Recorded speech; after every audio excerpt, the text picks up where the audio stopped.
Hello അസ്സലാമു അലൈക്കും. പുതിയ വീഡിയോയിലോട്ട് എല്ലാവർക്കും സ്വാഗതം. അപ്പോൾ റമദാനായിട്ട് ഞാൻ വിചാരിച്ചിരുന്നു ഡേ 1 തൊട്ടിട്ട് ഡേ 13 വരെ വ്ളോഗ് ഇടണം എന്നൊക്കെ. പക്ഷേ എനിക്കത് കഴിയണില്ലടോ. കുറേ വിചാരിക്കും, പക്ഷെ സമയമൊന്നും കിട്ടണില്ല. എന്താണെന്ന് വെച്ചാൽ മോൻ്റെ കാര്യവും പിന്നെ വീട്ടിലത്തെ ഫുള്ള് കാര്യങ്ങളും ഒക്കെ ചെയ്ത് മാനേജ് ചെയ്യാൻ അങ്ങോട്ട് പറ്റണില്ല. ശ്രമിക്കൂട്ടാ. പിന്നെ ഓരോ മൂഡിനനുസരിച്ചിരിക്കും ഓരോ വ്ളോഗ് ഇന്നിടണോ ഇന്ന് ചെയ്യണോ എന്നൊക്കെ. അപ്പോൾ ഇന്നത്തെ വ്ളോഗ് എന്ന് പറയുന്നത് റമദാൻ 8 വീഡിയോ ആണ് കേട്ടോ. മുന്തിരി ജ്യൂസ് അടിക്കാൻ വേണ്ടി ഗ്യാസ് ഇന്ന് കഴിക്കാൻ ഉണ്ടാക്കുന്നത് ഇഡ്ഡലിയാണ് കേട്ടോ. വല്ലാത്ത വശമുള്ള പരിപാടിയല്ല എനിക്ക് ഇഡ്ഡലി എന്ന് പറയുന്നത്. ഞാൻ ഉണ്ടാക്കാറില്ല. അതുകൊണ്ട് തന്നെ ഒരു വെപ്രാളം എനിക്കുണ്ട് കേട്ടോ അത് ഉണ്ടാക്കണതിൽ. അപ്പോൾ ഇന്നലെ അരച്ച ഉഴുന്ന് ദോശൻ്റെ മാവ് ബാക്കിയുള്ളത് ഞാൻ ഫ്രിഡ്ജിൽ വെച്ചിരുന്നു. അപ്പോൾ ഇന്ന് അതാക്കാമെന്ന് വിചാരിച്ച്, ഇഡ്ഡലി ആക്കാമെന്ന് വിചാരിച്ച്, കുറച്ച് ദോശയും ചൂടാമെന്ന് വിചാരിച്ചിട്ടാ. അങ്ങനെ അതാ വേവൊക്കെ ആയപ്പോൾ ഞാൻ എടുക്കാൻ നോക്കിയത് കൈ എന്നാകെ പൊള്ളി ഗേസ്. എന്താണെന്ന് വെച്ചാൽ ഞാൻ പറഞ്ഞില്ലേ, എനിക്കിത് വലിയ ഒരു ഇതില്ല, ഞാൻ ഉണ്ടാക്കാറില്ല. കുറേ ആയി ഉണ്ടാക്കിയിട്ടാ, ദോശ മാത്രമേ ഉണ്ടാക്കാറുള്ളൂ. കൈയൊക്കെ പൊള്ളി. അപ്പോൾ അത് എടുക്കാനുള്ള വഴിയാണ് ഞാൻ ആ കാണിക്കുന്നത്. അപ്പോൾ അങ്ങനെയൊക്കെ എടുത്ത് കുറേ സ്പൂണും കയ്യിലൊക്കെ അങ്ങനെ ഇങ്ങോട്ട് മാറ്റി മാറ്റി നോക്കി.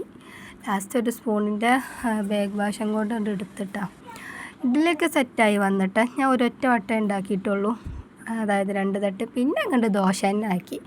അതേ എനിക്ക് നടക്കുള്ളൂ എന്നുള്ളൊരു മൈൻഡിൽ ഞാൻ ദോശ ചുടാൻ തുടങ്ങി. ദോശ ചുടലൊക്കെ കഴിഞ്ഞിട്ട് അത്താഴത്തിനുള്ള ചോറിനുള്ള വെള്ളം വെച്ചിട്ടാണ് അടുപ്പത്ത്. അതിൻ്റെ കൂടെ തന്നെ ഞാൻ മത്തന് ഉപ്പേരി ഉണ്ടാവില്ലേ, അതായത് താളിപ്പ് പോലെ ഉണ്ടാക്കാമെന്ന് വിചാരിച്ച് അങ്ങനെ മത്തന് മുറിക്കും ചെയ്ത് വെള്ളമൊക്കെ ആയപ്പോൾ അരി ഇടുകയും ചെയ്തിട്ടാ. പിന്നെ ഇന്ന് മുന്തിരി ജ്യൂസാണ് നോമ്പ് തുറക്കുമ്പോൾ ഞാൻ ജ്യൂസായിട്ട് ഉണ്ടാക്കിയിട്ടുള്ളത്. അതങ്ങനെ ജ്യൂസ് അടിച്ച് വെച്ച് അതോടൊപ്പം തന്നെ അത് കഴിഞ്ഞതിന് ശേഷം ഞാൻ തരിക്കഞ്ഞിക്ക് ഗ്യാസുമ്മ വെക്കുകയും ചെയ്ത്. പിന്നെ അപ്പോൾ തന്നെ സമയം ഏകദേശം നോമ്പ് തുറക്കാനുള്ള സമയം ആയിക്കണ്. അപ്പോൾ ഞാൻ വേഗം ഫ്രൂട്ട്സൊക്കെ കട്ട് ചെയ്തെങ്ങാണ്ട് പാത്രത്തിലൊക്കെ ആക്കി കുറച്ച് മുന്തിരി, തണ്ണിമത്തൻ, പൈനാപ്പിൾ ആ കഴിഞ്ഞ് ഫ്രൂട്ട്സ് ഐറ്റംസ് എന്ന് പറയുന്നത്. പിന്നെ പൊരിക്കടി ആയിട്ട് പഴം പൊരിച്ചതൊക്കെ ആയിരുന്നു കേട്ടോ. അപ്പോൾ പൊരിക്കടിയായിട്ട് ഉണ്ടാക്കുന്നത്. അങ്ങനെ ചായ ഉണ്ടാക്കലും കടി ഉണ്ടാക്കലും ഒക്കെ സെറ്റായിട്ട് ഇങ്ങനെ ടേബിൾമ കൊടുന്നൊക്കെയാണ് ചെയ്തത് കേട്ടോ.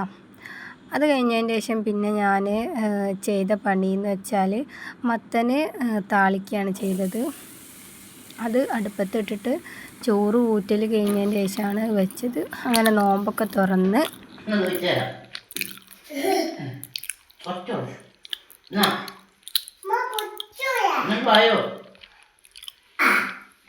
കുഞ്ഞു വീഡിയോ ആണ് കേട്ടോ. ഇഷ്ടമായാലും സബ്സ്ക്രൈബ് ചെയ്യുക, ലൈക്ക് ചെയ്യുക, കമൻറ്റ് ചെയ്യുക.